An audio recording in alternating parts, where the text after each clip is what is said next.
Yeah. Okay? Oh. I'm gonna make sure that I have my pressures on. What are my pressures? 100 to 120, 1 to 120, and you can go up to 150. She says she always puts it on 150. Lisa. I'm listening. You're gonna get me with my eye rolling and stuff. Okay. 100 to 120, and you can go up to 150. Oh, you're not. Okay? You always wanna use, just like the FiO2s, you wanna use the least amount that will get you what you need. Okay? So we're gonna put it at, in the compressor or something.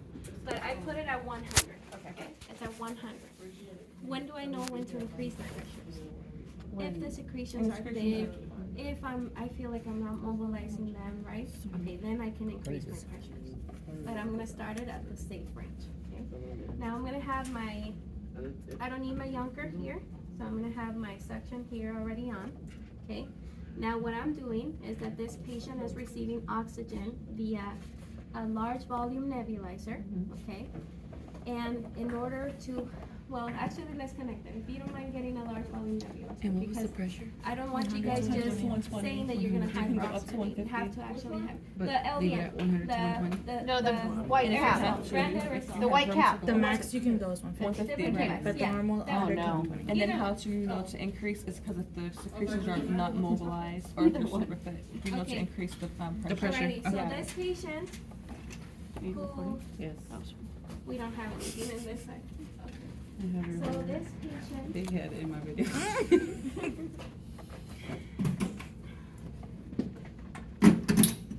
okay, this patient is receiving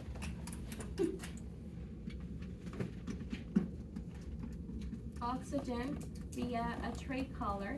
And let's just pretend that this patient was receiving 28% at 5 liters per minute, okay? Okay, so I have it at 28%, 5 liters per minute, and this is connected there. Right now, I don't have enough tubing to connect it, okay? But there it is connected. You want me to get the tubing for you? Does this one have a water trapping bag? Yeah, that has a water trap bag. Okay, yes, it has a water trap because I am aerosolizing gland aerosol, so it's going to deposit along the corrugated tubing. And when I teach you about the FiO2s, the FiO2s can be affected by the water. Okay? Sorry. Alrighty. So I'm hyperoxygenating my patient, and how I'm gonna hyperoxygenate, we said that this patient was at 5 liters, 28%. I need to hyperoxygenate for at least 30 seconds. 30 seconds to 1 minute is how I'm gonna hyperoxygenate, so I need to twist this knob to 98% because that's the highest FiO2 that it's gonna give. However, it indicates so that in order for me to deliver 98% of FiO2, I have to increase my flow to 10 liters per minute. So then I have to adjust my flow, okay? So I'm still connected.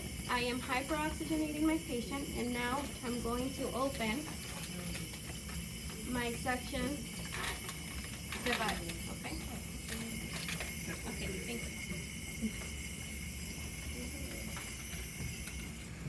Okay, and this one also doesn't work, so that's why it's not staying in place. But while I'm hyperoxygenating, I want to make sure that I'm not covering the tray or that this is somewhere else where the patient's not receiving anything. I want to have it like actually over my patient so that they can be receiving the therapy that they need, the oxygen that they need, okay? All right, so I'm hyperoxygenating my patient.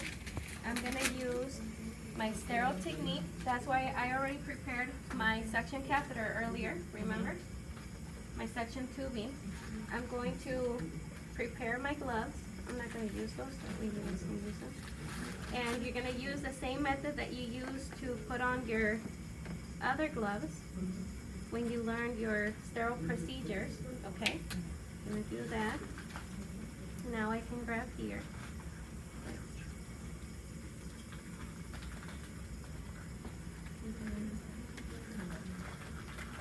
Make sure that I don't touch anything so that I can maintain sterile field. Now, what I'm gonna do is that I'm going to decide which one is my dirty hand and which one is my clean hand, okay? I like my right hand to be my clean hand and my left hand to be my dirty hand. So now I'm gonna break my sterile field with this hand. I grab my suction tubing. I'm gonna grab my catheter from here, making sure I don't touch anything else, and now I'm going to connect it, okay? And so, like this, I'm gonna adjust it. And then my patient has been hyperoxygenating for a while. I'm gonna wrap my suction catheter. I'm still sterile. I'm gonna remove this to the side where I can have space to suction my patient, okay? I'm gonna unravel. I'm not gonna apply pressure yet. I'm gonna introduce it inside of the patient's airway, and I'm going to advance it until I meet resistance. I shouldn't have done that. I hit it a little bit, but I met resistance, okay? I'm not gonna do this in the patient's actual airway, but I'm trying to make point that I met resistance, okay? I'm gonna pull back 1 centimeter, okay? Now I'm going to apply pressure into my patient's airway, okay? I'm gonna wrap it. I'm gonna put this back on the patient to let them recover. My whole suction procedure should not take more than 15 seconds from the time I go in till the time I come out. She did mention at one point, oh no, it's a different one. It was with the nasal, to not That's take one. it out all the way, and then. Oh yeah, essentially- please do not leave your catheter in there. You're obstructing the patient's airway. Yeah, right No, there. she was talking about with the nasal one Mhm. to pull it Yeah, out. you guys and mentioned, but I'm oxygenate, saying yeah. for the trach, do not leave your catheter in there. Do not. You would be occluding the patient's airway. Right. Okay, so, a minute have passed. I'm still hyperoxygenating my patient. I'm still sterile, okay? I'm gonna remove the mask, put it to the side. Okay, and I'm gonna go in again because I listened or I determined when I got the secretions, I had a lot of secretions. Hopefully here, I would have a little box, To rinse it. to rinse it, okay? I would have done that. But this one didn't have it, that's why I didn't mention it. But, I'm gonna go in one more time. I'm gonna wrap my catheter. I'm going to introduce it until I meet resistance. I'm gonna pull back 1 centimeter, and then I'm going to apply my pressure, and then, Do you hold your waters for when you're sectioning out, or do you kind of like go back and forth? no, I don't do back and forth, Okay. because, Just hold it. yeah, I just hold the pressure, because by doing this, you're doing intermittent suctioning, so you're wasting the amount of suction time that So you're it's- spending. Oh, so you might have to Just go back hold. in there. What again. about on the enclosed system? Is that what she said we do it? She said to like, yeah, every 2 seconds, to like let go of the suction. Okay, so that might be a preference, Yeah. okay? That's how I did mine yesterday. So you Yeah. introduce until you meet resistance, Intermittent. okay? I don't like to go like this. The swirling I method? don't like Okay. You don't? No. Is that gonna But cause they more do. damage? No, it's just that there is a Murphy eye here that allows you to suction from, Both sides? but from 3 different angles. Oh, I okay. don't want to cause, like Scratchiness. this, not scratchiness. like, Irritation. You have a whole tube in here, like you're And just wiggling rolling it around. Imagine, like, do this to yourself. Yeah, that's not comfortable. Okay, so I don't like to do it. Okay. Also, I work with babies. Oh, so they're more I wanna sensitive. make that distinction. I'm very careful because I work with the babies, okay?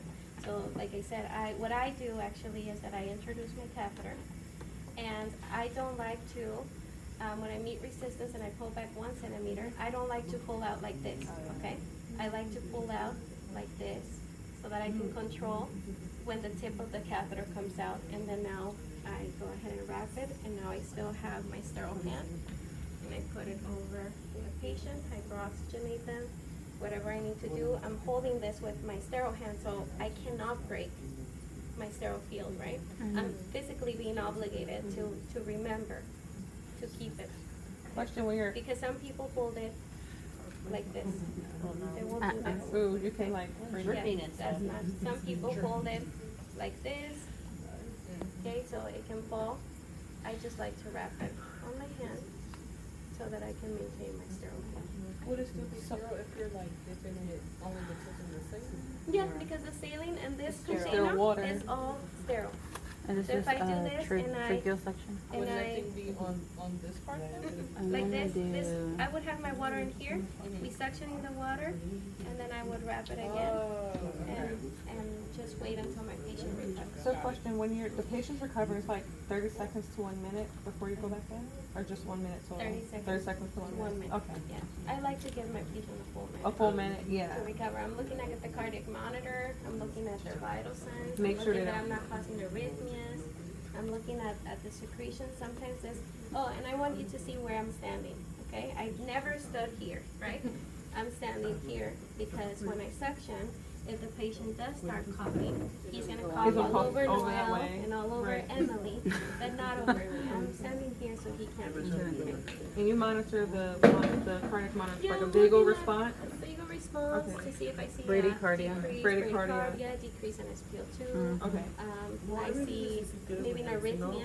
Right. Sometimes they don't have bradycardia, but they have But an that arrhythmia. arrhythmia. The waveform changes, anything like that. Or my patient may turn really dusky. Oh, okay.